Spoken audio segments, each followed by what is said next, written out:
시사 CCTV 김호준의 뉴욕 타임스. 안녕하세요. 김호준의 뉴욕타임스에서 자랑하고 있는 대한민국 최초의 정치 청부쇼 정봉주의 PSI. 오늘도 시작하려고 하는데요. 먼저 양해의 말씀을 구해야 될 것 같습니다. 워낙 많은 분들이 왜 이 정봉주의 PSI는 일주일에 한 번씩 안 하느냐 항의 메일에다가 전화도 주시고 화도 내시는데 지금 현재 봉도사 정봉주 전 의원님께서 지방선거도 있고 해서 상당히 바쁘십니다. 잠시 후에 시작하겠습니다.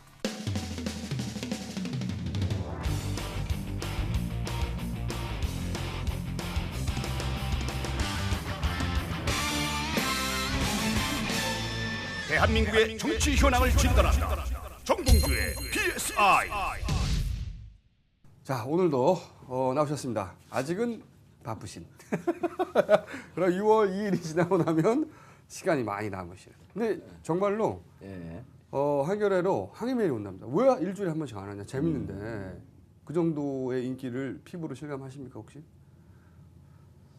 아, 지난번에 제가 그런 말씀 안 드렸나요? 그 어느 분 트위터 모임에 갔는데 한 분이 대학생이 두 명이서 들어오니까 깜짝 놀라서 벌떡 일어나는 거예요. 여의도 중식당인데. 여의도 중식당에서. PSI 그러는 거예요. 그래서 화면도 조그만데 어떻게 알아봤을까? 그러고 이제 점잖게 뭐 고맙습니다. 근데 어떻게 알아보셨어요? 그랬더니 BBK 때부터 자기가 잘 알고 있었죠. 근데 PSI 나와서 너무 반갑다. 잘 보고 있다. 한 두세 번씩 보면서 달달달달 외운대요. 실제 그 사람 얘기가. 그거 굉장히 특이한 케이스고요. 아니 일반적으로 말해서도 사실은 제 주변에도 뭐 기자들이나 PD들이나 특히 이제 그 언론 미디어에 민감한 분들 종사하시는 분들은 이거 다 보시더라고요. 아, 그래요? 야, 정봉주 전 의원 정치계로 복귀 안 하면은 방송계에서 써먹어야 되겠다. 그런 얘기를 하더라고요. 그래서 제가 말렸어요. 자, 그러면은 바로 들어가죠 이제. 지난주 내내 그리고 오늘 이 방송 직전까지 들어온 의례상 첫 번째 들어보겠습니다. 이거 난리가 났죠. 검사 접대 매달 2차례 PD 수첩에서. 보통 이럴 경우에는 사실 그 익명이나 아니면 대문자로 처리하는데 현직 검사를 그것도 고위직 부산지검장. 그다음에 고위직. 감찰반장. 상당히 센 분들이에요. 대단히 힘이 센 분들을 실명으로 확 까버렸습니다. 충격적이더라고요. 파장이 대단한데 이런 일이 있을 수는 있다고 누구나 생각은 하지만 그랬어요? 전 이 정도까지인지 몰랐는데 제가 이 방송 나가기 하루 전날 대구 지역의 어느 사업가하고 술을 마셨어요. 이미 검사들 업계에서는 검찰 내부에서는 PD 수첩에서 이게 나간다라고 하는 내용이 쫙 퍼져갖고 이미 퍼졌습니다. 그러니까 이게 오래전서부터 취재를 했을 거 아니에요? 그렇겠죠. 쫙 퍼졌고 방송 나가기 전날 기업인들 검사들끼리 막 전화하고 확인하느라고 난리였었어요. 그 전날. 그 사람 내가 만났나? 그 사람 술 마셨나? 근데 제가 그 기업인하고 지금 이제 망한 분이에요. 그분은. 그래갖고 뭐 별로 그 사업을 안 하고 뭐 이제 그쪽 검찰하고는 학교 친구들하고만 이렇게 연관이 되어 있는데 이분한테도 한 두세 차례 전화 통화가 오는 거예요. 누군지 아냐? 내가 혹시 그 사람 만났냐? 이런 류의 내용이에요. 현직 검찰 쪽에 있는 계신 분들이. 그 저는 그게 무슨 내용인지 몰랐어요. PD 수첩도 못 보고 인터넷에서 다시 보기로 봤는데 그게 이제 중요한 내용들을 다시 확인해서 보고 그러는데 정말 충격적이더라고요. 발칵 뒤집혔죠. 부산지검장은 그 MBC PD에게 협박을 하잖아요. 당신 무슨 권리로 반말까지 막 찍찍해대면서 막 존대하다가 마지막에 반말하더라고요. 당신이 무슨 자격으로 무슨 권리로 PD가 검사에게 이걸 질문하느냐. 그런데 그분이 제보한 사람하고 통화한 걸 또 제보자가 녹음을 해놨잖아요. 핸드폰에다가 거기에다가는 너무 비굴한 목소리로 우리가 뭐 이런 건 서로가 다 아는 거고 뭐 당신과 나는 동지적 관계로서 내 기억이 납니다. 동지적 관계로서 무슨 동지인가요? 돈을 나눈 사이죠. 근데 이 정도면 진짜 충격적입니다. 근데 오늘은 이걸 여쭤보고 싶어요. 청부수사 반장으로서 명예를 걸고 봉도사로서 아우 긴장됩니다. 무언가 질문할 것 같은데 떨고 있어요. 봉도사로서 이 사안에서 정면으로 비판을 좀 해주시죠. 제 손 보세요. 지금 떨고 있습니다. 화끈하게 한마디 하고 정치권으로부터 완전 퇴출되는. 노무현 대통령 네. 수사하다가 언론에 다 흘렸잖아요. 그렇죠. 기소 조사하는 내용을 흘리지 보도 못하게 되어 있잖아요. 그리고 네. 정보를 유출시킬 수 없는데 생중계를 하지 않았습니까? 그렇죠. 네. 노무현 대통령이 죄가 있는지 없는지 판정도 나기 전에 네. 언론 재판을 통해서 역대 가장 부도덕한 대통령으로 만들어 버렸고 그렇죠. 근 1년 동안 네. 김대중 대통령의 표현에 따르면 마치 무슨 그 전면적인 작전을 하듯이 네. 샅샅이 뒤졌다. 네. 결국 노무현 대통령을 죽음으로 몰아넣은 거 아닙니까? 국민들 60% 70%가 표적 수사였었다. 네. 두 번째, 그리고 나서 또 한명숙 전 한명숙 총리를 똑같은 경로로 했는데 네. 한명숙 총리는 살아계시면서 네. 정면을 맞섰죠. 네. 학습 효과가 있다 보니까 학습 효과가 이제. 있으니까 네. 똑같은 과정으로 가고 그 정보 제공한 사람들 가족을 다 불러들이고 네. 압박을 하고. 그런데 한명숙 총리가 무죄됐잖아요. 네. 청취자분들은 잘 모르시겠지만 국세청 안원구 국장이라고 있습니다. 네. 네. 네. 안원구 국장이 구속돼서 네. 약 한 2년 6개월, 2년 가까이 구속됐고 재판은 2년을 넘게 받은 걸 알고 있습니다. 네. 네. 그분이 결국은 무죄로 판결이 났죠. 네. 그리고 이제까지 재판 과정, 자기를 범죄자로 몰았던 그 과정을 책으로 쓰겠다는 게 검찰에서 명예훼손으로 네. 걸 수 있다. 조심하라. 이러고 거의 협박성 발언한 게 언론에 나왔습니다. 네, 네. 문제는 뭐냐면요. 그분이 검찰이- 또 안원구 전 국장이 한상률 청장에 대해서도 한상률 청장에 대해서도 얘기했죠. 얘기했죠. 도곡동 땅이 실질적으로 소유주가. 이명박 대통령의 소유주라고 하는 전표가 있다. 네. 이런 얘기까지 다 했던 거 아닙니까? 그렇습니다. 자, 그런데 이제 기소를 했단 말이에요. 네. 어떠한 제보나 정보를 입수해도 조사를 할 건가 말 건가 지들 마음입니다. 독점적으로 하죠. 독점적으로 하는 거죠. 유일하게. 그 다음에 조사에서 기소를 할 건가 말 건가 지들 마음이에요. 맞습니다. 그래서 지들 마음에 들면 기소 안 하고 마음에 안 들면 기소하는데 기소를 해서 무죄로 끝납니다. 네. 그럼 무죄로 끝나고 난 다음에 그 기소했던 검찰들은 당신이 잘못한 거 아니냐. 네. 불이익을 당하냐. 네. 불이익을 당한 게 하나도 없죠. 그러니까 검찰이 지 맘대로 합니다. 아니, 저도 그게 가장 불만이에요. 그러니까 독점적 권한을 줬으면 예. 그에 걸맞는 책임을 져야 되는 거 아닙니까? 무슨 인사상의 불이익이 있는 것도 아니고 아무런 불이익이 오히려 있지 그런 않습니까? 분들은 나중에 보면은 출세했어요. 출세해요. 예. 그렇게 무리한 정치적 기소를 한 분들은 나중에 보면 출세해 있어요. 정치검찰이 훨씬 더 출세해 있죠. 네. 그래서 차제 우리 참여정부 노무현 대통령께서 그렇게 하려고 했던 검찰 개혁을 진짜 해야 됩니다. 그러니까 고위공직자 비리조사처라든지 검찰의 비리는 누가 조사하죠? 검찰의 비리는 아무도 할 사람이 없습니다. 없죠, 지금은. 이걸 지금 대검 감찰반에서 하겠다는데 그 감찰반장이 이 건과 관련되어 있다고 한 그 감찰반장이 지금 연루돼 있다가 나오는 거 아닙니까? 그럼 누가 조사하죠? 그러니까요. 자기들끼리 하는 겁니다, 그냥. 네. 그 시간 지나서 국민들이 잊으면 대충 덮어놓고 이제는 국민들이 검찰의 비리나 이 문제가 너무 심각해져 있기 때문에 국민들이 그냥 이걸 보고 무슨 엑스파일 즐기듯이 끝날 게 아니고 정말 검찰 이 비리를 개혁할 수 있는 그런 제도적 장치를 마련해야 된다. 이런 쪽에 좀 흥분하고 나서야 되는 거예요. PD 수첩 그거 보시면요. 네. 그분이 수표 제보한 사람이 수표 있다 그러니까 네. 부산지검장인가요? 수표 어느 검사가 수표 있으면 계좌 추적을 해서 밝히십시오. 일반 계좌 추적권이 어떻게 있으니까 합니까? 네. 계좌 추적을 할 수 있는 사람이 자기들인데. 그분들이 전화 인터뷰하는 걸 보고 제가 세 가지를 배웠어요. 첫째, 기억이 나지 않는다. 기억이 나지 않는다. 그다음 둘째, 그 여러 가지 정황 증거를 대면 그러면서 이 상황을 살짝 돌립니다. 그럼 마지막에는 회의 들어가야 됩니다. 그 전화 끊어버려요. 요거는 이제 정치인들도 많이 합니다. 요거 많이. 기억이 나지 않는다는 요 레파토리는 정치인들 단골. 그럼 정치인들한테 검찰이 배운 겁니까? 검찰로부터 정치인 서로 배운 배웠다고 겁니까? 봐야죠. 네티즌들 올라온 거 보니까 뭐 여러 가지 표현들이 있더라고요. 이제 떡검이 아니라 새검이다. 그다음에 검사 프린세스가 아니라 검사 프리섹스다. 그다음에 그 SPO co.kr인가 go.kr인가 그래요. 대검찰청이 SPO가 스폰서의 약자다. 별명이 다 올라와 있어요. 재밌습니다. 예, 근데 이제 전조에 불과하고 근데 저는 이게 2탄, 3탄 계속 나올 것 같아요. 그렇죠. 그리고 지금 MBC 사장이 김재철 사장 아닌가요? 네, 예. 그분이 제대로 출근 못 하시고 있죠. 출근 못 하고 있나요? 네. 아, 전 그건 몰랐고 네. 사장이 좋은 분이 와갖고 PD 수첩이 좋은 내용을 때린 거니까. 그게 아니라 제가 보기에는 PD 수첩 사실 그 별동대 같은 조직 아닙니까? 그렇죠. 예. 완전히 그 오랫동안 숙성시켜서 제대로 한번 붙어보자고. 준비하고 있다 이제 네. 그 진검승부하자 칼 뽑은 것 같아요. 그러니까요. 여기서 챙 한번 하고 끝나지 않을 것 같아요. 챙챙챙챙 하지 않겠냐. 주목됩니다. 주목되는데 이게 기추가. 지방선거 6월 2일 지방선거 앞두고 이제 터진 거란 말이에요. 네. 이 와중에 또 야권 연대는 또 실패하고 이게 참 골치 아픕니다. 그래서 다음 야권 단일화 불발 누구 책임이냐. 이거 냉정하게 일단 무조건 민주당이 가장 큰 책임이 있는 거 아닙니까? 어느 시민사회운동단체 분이 이런 표현을 썼더라고요. 근본적 책임은 민주당에 있고 네. 그다음 결정적 책임은 국민참여당에 있다.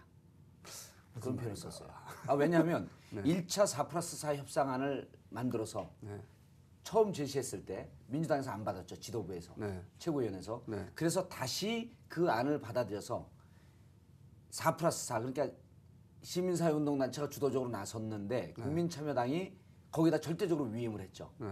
전권을 위임을 했는데 그 전권을 위임받아갖고 협상안을 만들었습니다. 네. 그럼 국민참여당은 당신들이 가져오는 모든 안을 받겠다. 네. 그런데 안을 가져왔는데 민주당 거기에 동의했죠. 네. 경기지사 단일화 방식, 그다음에 그 호남의 양보안 민주노동당과 네. 여기까지 받았는데 이 마지막 순간에 유시민 전 장관이 안 받은 거예요. 그래서 처음에 문제가 비틀어진 근본적인 책임은 민주당에 있었고, 네. 그다음 마지막에 될 수 있었던 순간에 네. 임박에서 결정적으로 틀어버린 건 또 국민참여당이기 때문에 네. 양당의 공의 책임이 있다. 네. 저는 이렇게 봅니다. 민주당 분들이 들으면 좀 섭섭하겠지만 야권 단일화는 사실은 민주당을 제외한 나머지 당은 네. 좀 민주당보다 힘이 약세거든요. 그렇죠. 그래서 이렇게 협상을 할 때는 네. 좀 더 큰 힘을 갖고 있는 사람들이 더 많이 양보하는 게 사실은 협상의 정신입니다. 그 당연하죠. 예, 협상. 그래서 저는 당내에서 이제 누차 그런 얘기를 하니까 비주류가 돼버렸어요. 원래 비주류셨죠. 원래 비주류인가요?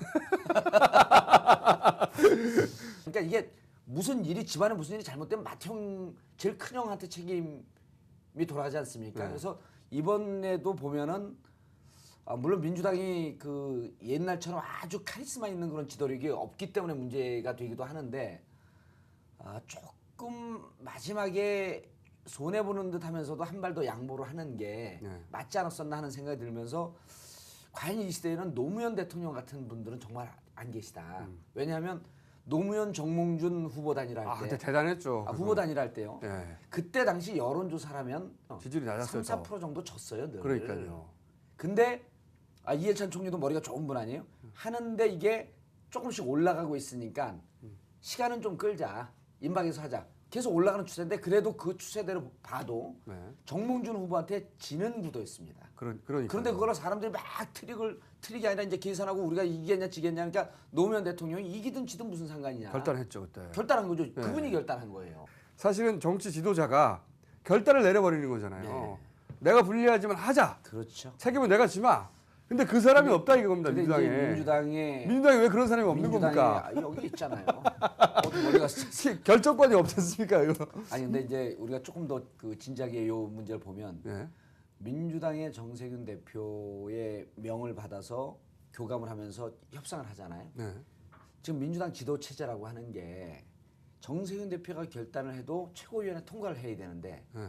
최고위원분들이 이 야권 연대에 대한 책임감이 정세균 대표보다 좀 떨어지는 것 같아요. 왜 그렇죠? 최고위원분들이? 최고위원이 7분 아닙니까? 책임이 일단 분산되죠. 네. 그리고 7분이 되다 보니까 여기서 그 자기가 속해 있는 계파 혹은 민주당 그 지역적 뭐 이런 등등에 대해서 이해 타산에 대한 셈법이 더 깊게 들어갈 수밖에 없는 게 최고위원들이에요. 그러니까 누구 개인의 책임으로 돌리기보다도 적극적으로 책임지려고 하는 지도부가 좀 약하고 또 지도부 그 당 대표를 하시는 분이 적극적으로 하려고 해도 내부의 벽에 부딪히고 이런 당이 안고 있는 구조적 한계가 지금 아닌가. 그래도 책임이 큰 건 예.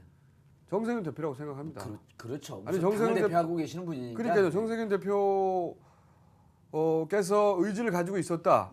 그러니까 선의는 충분히 있었다. 선의만으로 이해해달라. 이거 말이 안 되는 거죠. 그런데 이제 이 방송에 나갈 때쯤 되면 전격적으로 될 가능성도 있는데 예, 그럼 대표 되지 말았어야지. 선의만 가지고 그냥 저는 어려울 것 같아요. 결과가 어려울 것 같아요. 이미 이런 거거든요. 왜 후보 단일화가 안 되냐면 후보가 결단해도 그게 이미 집단 이론이 논리가 돼버리기 때문에 추종자나 그 참모들이 반대합니다. 그럼 지금 남은 거는 결국은 김진표 이제 전 의원이 됐네요. 그리고 유시민 전 장관. 예. 이 두 양반이 이때는 요 용어를 써야 되겠네요. 쇼부를 보는 수밖에. 그렇죠. 그밖에 안 남은 거죠. 그거밖에 지금. 없는 거죠. 이런 거거든요. 서로 불리하다고 주장하는 거예요. 그럴 때 한쪽 후보가 나는 이게 내가 불리함에도 불구하고 수용하겠다. 그만큼 야권 연대가 절실하기 때문에. 노무현처럼. 그러면 이렇게 결단하는 후보가 이기는 거죠. 그것만 남았다. 예. 예. 사실 그 봉도사님께서 예언했던 거 우리 초반에 예. 다 맞았어요? 유시민 전 장관 경기도 출마한다. 예. 맞았지 않습니까? 그리고 한명숙 전 총리는 무혐의 난다. 무죄죠. 맞았죠. 예. 그리고 야권 연대 안 된다. 그것도 이 예언했었네. 절차상 이 구조 안에서는 안 된다라고 예. 이제 조금 돌려서 예. 다 안 됐어. 이거 어떻게 하면 좋아? 봉도사가 다 안 됐다고 그래. 그대로 돼버리네. 고통스럽습니다. 제가 이렇게 보니까요. 김문수와의 가상 대결이냐, 네. 그다음에 김문수와 대결한 야권 후보 적합도냐, 이거 진짜 하찮은 거거든요. 맞습니다. 그 야권 쪽 그 시민사회에서 그랬잖아요. 백 변호사가 그랬어요. 우리가 보기엔 하찮은데 본인들은 중요한 문제로 보더라. 그건 무슨 얘기냐면 대의는 버리고 사사로운 이익만 앞세웠더라. 이렇게 들리는 거예요. 그렇죠. 사실 그 사람들은 누군가 단일화가 되어서 네. 내 마음 줄 곳을 찾고 있는데 자기들은 산수하고 있는 건 산수. 보세요. 지금 검찰 문제 터졌죠. 지금 또 뭐 그 판이 이렇게 좋아지지 않습니까? 그런데 그 야권 단일화 못하면 죽어야 돼. 근데 이제 뭐 유시민 펀드 또 돈이 많이 모였더라고요. 네. 돈까지 모였으니 거기 이제 사퇴 못할 거 아니에요. 그 얘기도 사실은 제가 예. 물어봤습니다. 돈 모였는데 이제 예. 그 사퇴하면 어떻게 사퇴 되는 못하는 거 아니냐? 예. 그랬더니 그 돈은 돌려줄 수 있는 구조랍니다. 예. 사퇴하더라도. 그래서 뭐 그건 문제가 없는데 그건 뭐 아이디어 기가 막혔어요. 예. 유시민 펀드. 대단한 예. 아이디어죠. 대단한 아이디어죠. 아무래도 나름 다른 분들이 모방하고 싶을 텐데 예. 모방해도 되나? 뭐 돈이 안 뭐야지. 되죠. 그리고 그 유시민 장관만 갖고 있는 이제 또 그것은 그렇죠. 그 파괴력이니까. 어쨌든 단일화 안 되면 무조건 필패 아닙니까? 당연히. 아니 단일화 된 다음에 지는 거에 대해서는 사실은 어쩔 수 없어요. 근데 단일화 안 돼서 졌다. 민주당이고 참여당이고 그러면 박살 나는 겁니다 이제. 예. 무슨 도움을 달라고 국민들한테 얘기를 합니까 이제. 저는요 이거를 이렇게 봐요. 우리가 10월 29일 날 재보궐선거가 있지 않았습니까? 네. 그때 세 군데 지역이 있었어요. 예, 예. 안산 상록을이 있었고, 네. 그다음 수원 장안이 있었고, 경남 양산이 있지 않았습니까? 네. 이때도 야권 후보들하고 야권 단일화가 논의가 됐었습니다. 네, 연습했죠 그때. 그때 연습했는데 그때 네. 단일화 못했어요. 못했죠. 그때 제가 다른 방송 토론 나가서 사실 안산 상록을 같은 경우는 민주노동당이나 혹은 임종인 후보를 주면 당선되는 지역이죠. 네. 임종인이 후보가 민주노동당 후보로 나왔으니까 네. 거기가 우리가 내도 이기는 지역이지만 임종인 후보가 내도 이기는 지역이고 그 민주노동당을 쪽이나 그 야당이 합의해서 냈으면 거기를 양보하고 나머지 두 개를 우리가 받는 것이 맞지 않냐. 그러니까 그렇죠. 다른 데가 이긴다 진다 이런 걸 떠났고 야권 연대는 하려고 하는 의지를 자꾸 보여줘야 되는데 이미 그때 깨졌던 게 중간에 제가 야권 연대 어려울 것 같습니다라고 하는 전조를 받던 거예요. 그러니까 10월 29일 재보궐선거 때 야권 연대가 만약 됐으면 이번에 야권 연대 됐습니다. 근데 그때 지금처럼 중요하진 않았지만 자꾸 하려고 하는 노력이 있었는데 그때는 제가 민주당이 잘못했다라고 분명히 지적을 했어요. 왜냐하면 이길 수 있는 지역이고 민주당이 최대 지분을 갖고 있기 때문에 안산 상록을 같은 민노당에 나와서 되는 지역 이런 쪽을 양보하고 나머지 두 지역을 전면적으로 하고 그러면 경남도 야권 단일화를 할 수 있고 나머지 지역도 야권 단일화할 수 있는 단초를 끌고 나갈 수가 있었는데 그걸 안 했거든요. 그때 못한 것이 지금의 이러한 어려운 결과를 가져오는 거예요. 다 이제 산수하다가 그렇게 된 예. 건데 그 산수를 깨는 게 정치력이고 그럼요. 예. 그 정치력이 있는 사람이 지도자가 되는 건데 지금 정세균 대표는 그 역할을 못 하고 있다는 겁니다. 이때 후보들에게 진짜 드리고 싶은 말씀이 노무현 대통령이 하셨던 말씀을 좀 빗대갖고 당선과 낙선도 다 정치인의 한 부분 아니에요? 낙선한다고 영원히 정치 못합니까? 또 다음 기회가 있을 수 있고 저는 정말 또 아쉬운 게 우리 유시민 장관 지지자들 많지 않습니까? 이번에 대구지사 시장을 나가길 전 바랬어요. 그러면은 지난번 국회의원 선거 때 35%쯤 받지 않았습니까? 이번 대구시장 나가면 30%를 또 넘게 받습니다. 역대 민주당과 연합하거나 혹은 민주당 후보 중에 대구에서 30% 넘게 받은 사람이 어디 있습니까? 이번에 만약 나갔으면 저는 정말 대권 후보가 유시민 장관이 될 줄 알았어요. 그런 아쉬움이 지난 아쉬움이 남아 있는 거예요. 아, 그런 또 그렇게 생각해 볼 수도 있네요. 예. 예. 어쨌든 결론은 이겁니다. 정세균 현 민주당 대표가 가장 큰 책임이 있고 예.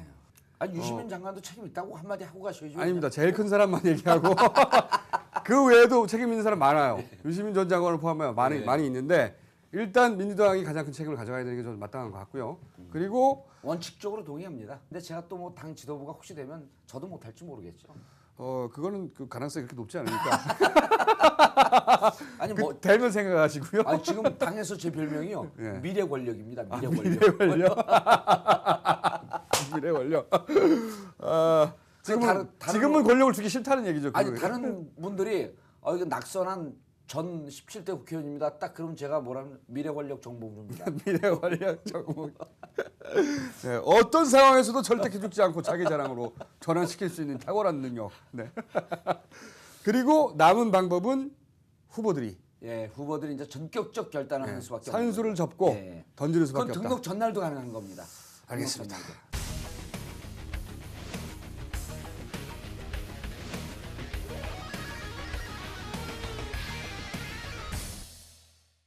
세 번째, 이거 재밌습니다. 뭡니까? 지방선거 공천권 현역 국회의원이 얼마나 힘쓸 수 있나, 영향이 얼마나 되냐. 요거는 현역 의원들이 지구당 위원장이기 때문에 지구당 위원장이죠.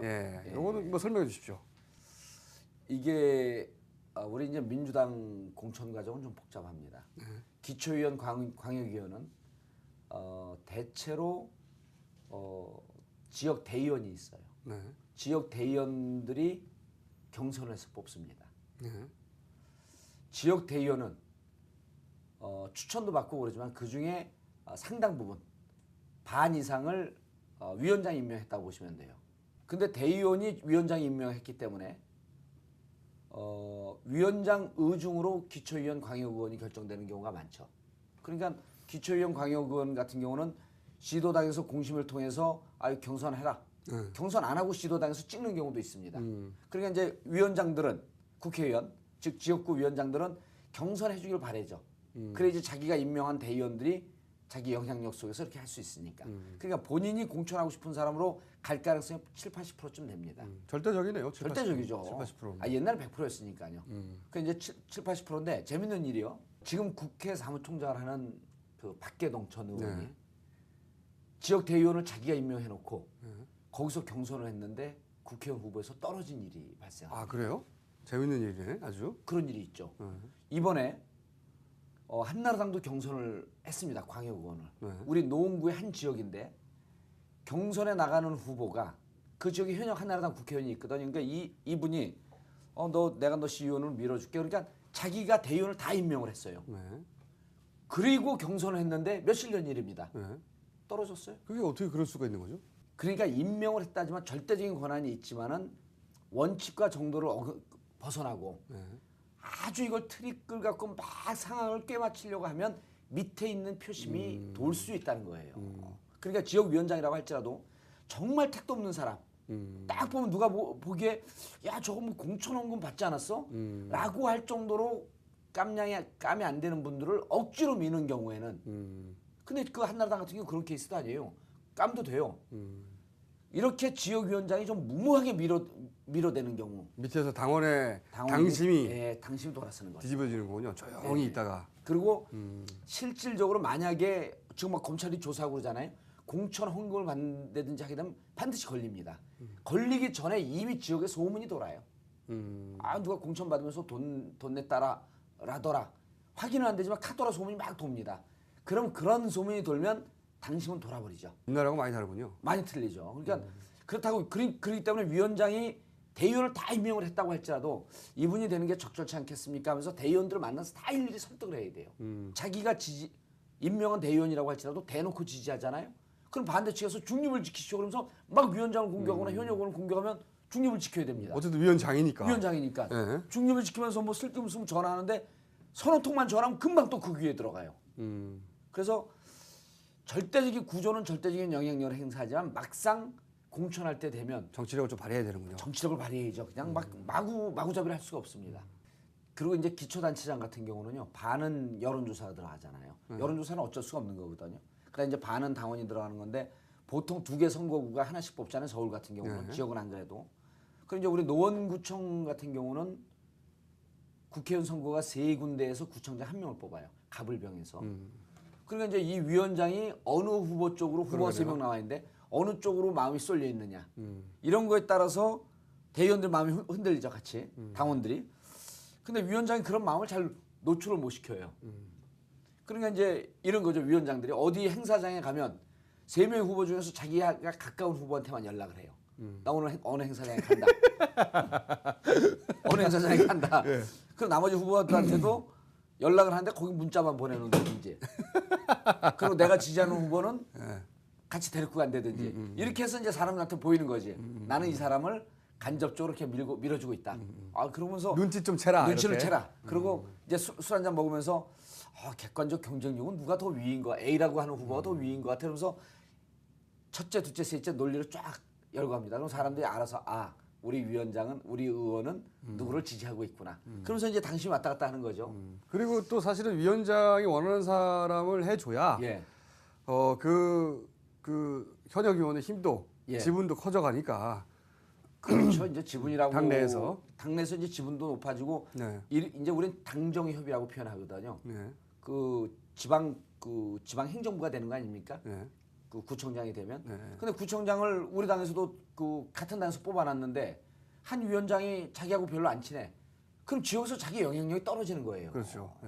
그렇기 때문에 뭐 좀 이거 좀 해결해달라고 그랬는데 안 돼. 그리고 뭐 자기하고 이렇게. 친소 관계가 더 가까운 사람. 그래서 자기하고 말이 잘 통하는 사람을 세우려고 노력을 하기 때문에 요즘 같은 시기에는 본인들 출마하는 후보들뿐만 아니라 위원장이나 현역 의원들도 밤잠 못 잡니다. 재밌네요. 밤잠 못 요 잡니다. 연결해서 질문이 하나 있는데 지자체장과 예. 현역 의원 중에 예. 누가 더 힘세나? 지역에 가면요. 네. 자치단체장이 훨씬 센 거로 국민들이 알죠. 자치단체장이. 단체장 왜 그러냐면 인사권, 그 지역의 구청의 인사권, 재정 운영권 다 쥐고 있잖아요. 돈을 쓸 수 있잖아. 돈을 쓰면서 네. 생활체육 같은 경우 뭐 조기 축구에 배드민턴 이런데 연간 100만 원이고 200만 원 계속 지원하잖아요. 그러니까 그분들에게 단체장은 하늘이에요. 그렇죠. 근데 국회의원은 보면은 가끔씩 나타나서 또 어떨 때 보면은 한동안 안 와요.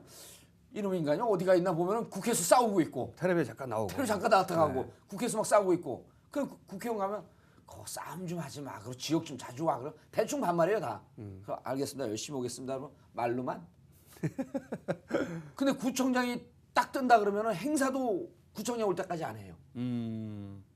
훨씬 힘이 세죠. 근데 이제 전체 나라의 이런 거를 보면 결국 구청장도 예산을 끌어오기 위해서는 국가의 그 국회 예산 그렇죠. 편성이 돼야 되잖아요. 그렇죠. 또 이제 구청장은 국회의원한테 갖고 예산 좀 주십시오로 머리를 조아리고. 그리고 실질적으로 다음에 자기가 또 처음에 되면 한 2년 동안 몰라요. 공천이 얼마 멀게 남았으니까. 근데 이제 임박해지면 지역구 국회의원이나 지역구 위원장들한테 머리 숙이고 다닙니다. 그 전에 딱 이렇게 뻣뻣해갖고요. 국회의원이 나타나거나 지역위원장이 나타나도 오셨어? 이게 고개를 안 굽힙니다. 그러니까 이제 공천이 임박해질수록 이렇게 고개를 굽히기 시작하죠. 요즘 같으면 뒤통수가 보여요. 뒤통수가. 오셨습니까? 그러고 이런 데다 보면 뒤통수가 보여요.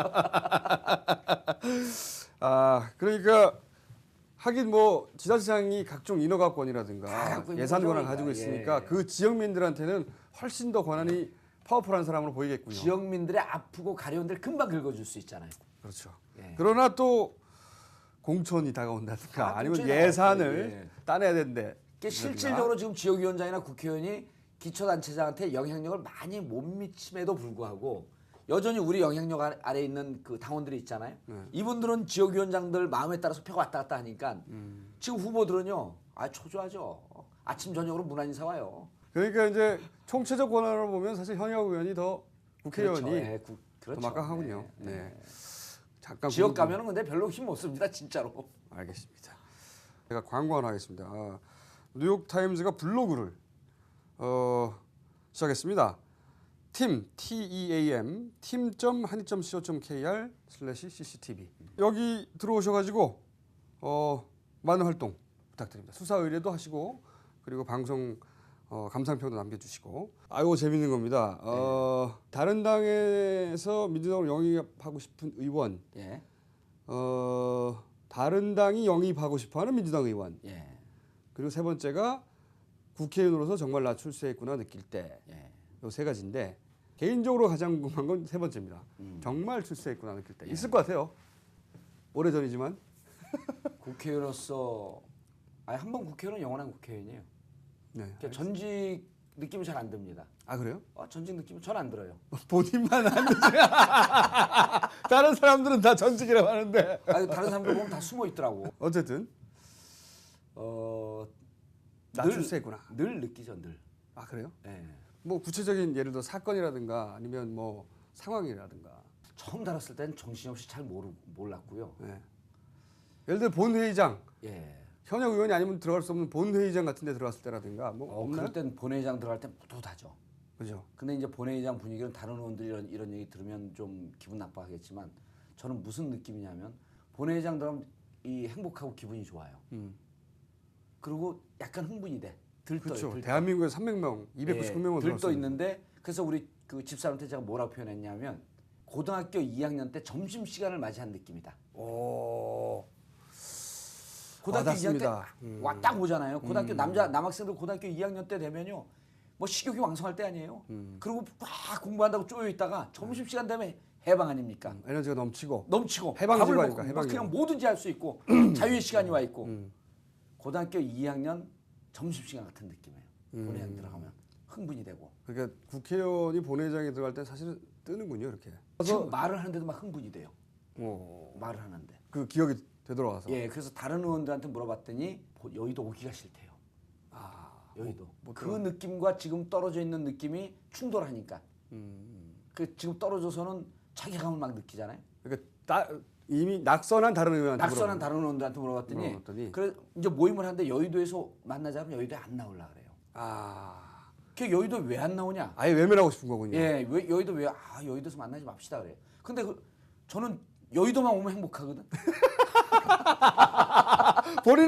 본인 마음으로는 안 떨어졌으니까 본인 마음으로는 아직도 현역이니까. 근데 여의도에서 만나자는 게 싫어요. 이제 한 발 더 나가면요. 네. 한 의원이 본청을 들어가는데 정문으로 우리가 그 빨간 카펫 깔린 데로 우리가 들어가잖아요. 네. 저는 거기로 들어가거든요. 근데 이 의원이 뒤로 돌아가고 민원실을 통해서 출입증을 발급받았고 들어왔어요. 회의를 하는데. 그러더니 가서 이거 신분증을 바꿔 갖고 나가야 된대요. 이 사람은 이 앞으로 들어오지.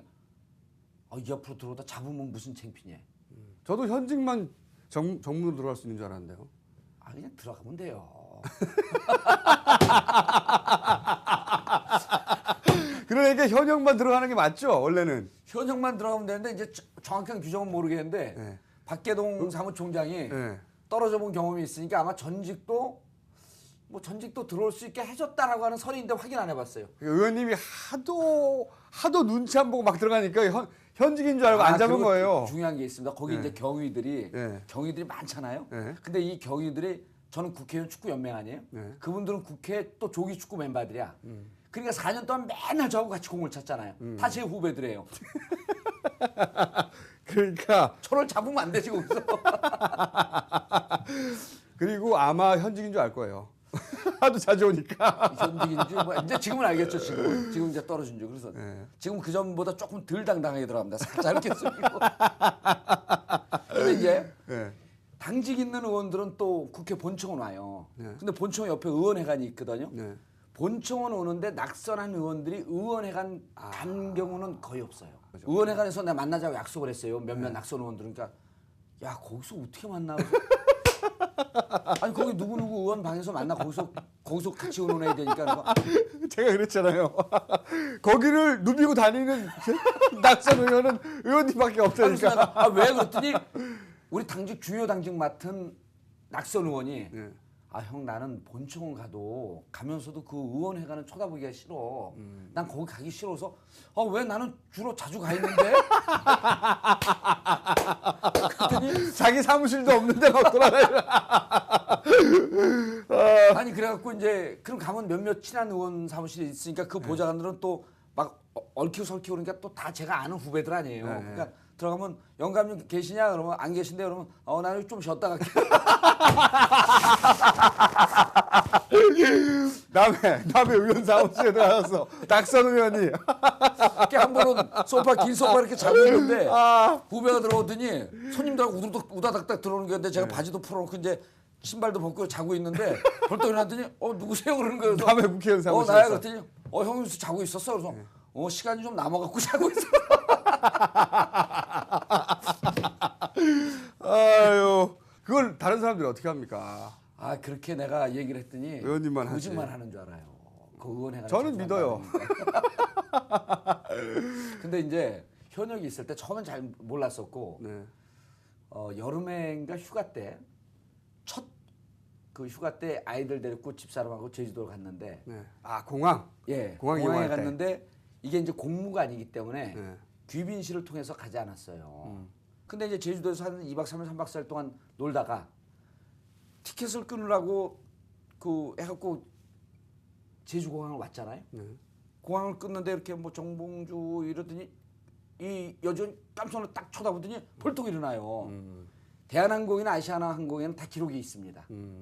그러더니 벌떡 일어나더니 죄송합니다. 뭐가 죄송하다는지. 그래서 그랬더니 어디 워키토키를 하더니 막 저기서 사람들이 두세 명 막 뛰어와요. 의전실에서 현역 의원이니까 뛰어오는 거예요. 그래서 내가 괜찮습니다. 그러니까 저희 문책 당합니다. 그럴 때 네. 가족들 앞에서. 근데 애들 교육은 안 좋아요 그게. 애들이 조그만 놈들이 2명 그 남녀가 있었는데 네. 이 뇌리에 이 특권 의식이 꽂히는 게 안 좋거든요. 그래서 내가 그랬죠.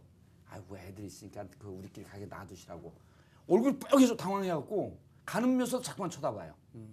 그럴 때 애들 교육엔 안 좋지만 이게 어깨 딱 이렇게 기부스가 들어간 것처럼. 그런 갑바라고 하죠. 갑바. 목 그런데 갑바. 예. 그런데 이제 재밌는 게 대한항공, 아시아나항공에 여전히 기록이 남아 있어요. 그래서 우리가 이제 보통 이코노미를 타요. 여기 이제 국내에서 다닐 때 그리고 해외 다닐 때도 가까운 데 이코노미 타죠. 그런데 역시 기록이 남아 있어서 업그레이드 안 시켜주죠. 국회의원들 첫 번째, 두 번째 줄에 앉아요. 이코노미에. 이분들은 전직인지 현직인지 잘 몰라요. 그다음 또 비행기 타고 다니니까 TV를 잘 안 봐. 그러니까 와갖고 의원님 불편한 점 있으면 말씀해 주십시오. 속으로 제가 전 의원인데. 근데 그렇게 하는데 이 PSI를 예. CD로 만들어서 예. 대한항공하고 아시아나에 뿌려야 되겠네. 그럼 이제 인사 안 하죠. 전 의원이야 인사하지 마. 이제 그런 경우가 있고 그다음에 사실 국회의원이 무서운 직업이에요. 왜냐면 국정감사가 있잖아요. 네. 우리 지역 학부모 중에 네. 국방부 국장쯤 되는데 술 먹다가 이제 같은 애들 학부모예요. 모여서 이제 뭐 또 우리가 무슨 맑은 물 장학회 뭐 이런 거 만들었거든. 네. 그 모여있는데 술 잔뜩 취하더니 국장인데 국방부 민규 아버지, 민규 아빠, 저는 누가 제일 무서운지 아세요? 누가 제일 무서워요? 그러니까 보좌관이 제일 무서워요. 그러니까 그 행정부 국장이면 무척 2급, 그쵸. 3급, 1급 고위공무원이죠. 고위공무원인데 이분들이 국회의원의 비서관이나 보좌관을 그렇게 무서워해요. 무슨 자료 내놓으라고. 자료 내놓으라고. 요즘 유행하는 표현으로 쪼이다 까고. 그러니까 국회의원 얼마나 더 무섭겠어요. 그래서 그럼 뭐 국회의원 누구 아시는 분 있어요? 그러니까 저는 국회에 그렇게 가면서도 국회의원 얼굴을 제대로 쳐다본 적이 한 번도 없습니다. 피감기관이다 보니까. 예. 그래서 그럴 때 보면은 출세군은 아니고 이제 우리는 예를 들어서 이런 거 있습니까? 그 일반인들 흔히 생각하기로 뭐 교통 신호를 위반했다든가, 네. 뭐 음주운전을 했다든가. 그런 건 절대 없습니다. 그렇게 걸렸을 때 밝히는 경우는 거의 없다고 보시면 돼요. 거의 없다고. 봐주지도 않고. 예. 근데 이제 창피당한 경우가 이런 경우가 있죠. 동네에서 이제 우리 동네 당직자들끼리 술 마시는데 옆 테이블에서 막 싸워요. 건장한 청년들이. 그러다가 이제 자기들끼리 싸우니까 나갔어요. 회를 다 먹다가 나간 줄 알고 회를 치운 거야. 네. 그래서 이 사람들이 싸우다가 화해를 하고 다시 들어온 거예요. 이게 없어지니까 거기서 이제 난동을 부리는 거예요. 회 내놓으라고. 내놓으라고. 네. 그랬더니 뭐 별 쌍욕을 당할 거 아니에요. 그러다가 그러니까 이제 주인이 당혹스러우니까 좀 조용히 하세요. 그래서 왜 조용히 해? 그러더니 저기 우리 지역 국회의원 분 계세요. 뭐? 어떤 새끼가 국회의원이야? 근데 저한테 막 올라오면서 이 양반이 벼랑하면 국회의원이 있다는 얘기를 갖고 그러더니 국회의원이 있으면 다야. 그래서 우리끼리 술 마시면서 얼른 집에 가자. 자 그럼 요 앞에 얘기는요. 다른 당이지만 영입하고 싶은 혹은 다른 당에서 영입하고 싶어 한다고 하는 민주당. 예, 아마 한나라당에서 이제 저를 영입하고 싶어 하겠죠. 내가 그 말 나올까 봐 이거 안 물어보려고 그랬는데. 이제 상임위에 같이 있으면 네. 지금 18대 때는 무척 싸움이 이제 대립이 격화돼서 그러는데 상임위에 같이 있으면 1년에 한두 번 정도 해외를 꼭 같이 나갑니다. 그 해외 시찰권이 꼭 있거든요. 네. 그럼 이제 해외 나가서 무척 친해져요. 그렇죠. 예, 무척 친해지기 때문에 같은 상임위 의원들끼리는 정치적이거나 혹은 철학적으로 충돌하지 않는 경우는 친해지는데 18대 국회 상임위 보니까 상임위 내에서도 같이 말도 안 할 정도로 좀 갈라져 있더라고요. 워낙 물갈이가 많이 되기도 했고 보니까. 물갈이도 많이 됐는데 그만큼 국회의 기능이 떨어졌다는 얘기예요. 국회가 할 수 있는 게 없죠. 청와대 눈치 보면서 대통령이 다 해버리니까. 그러니까 근데 이제 국회의 기능이 살아나면 살아날수록 서로 상대방에 대해서 존경심을 갖습니다.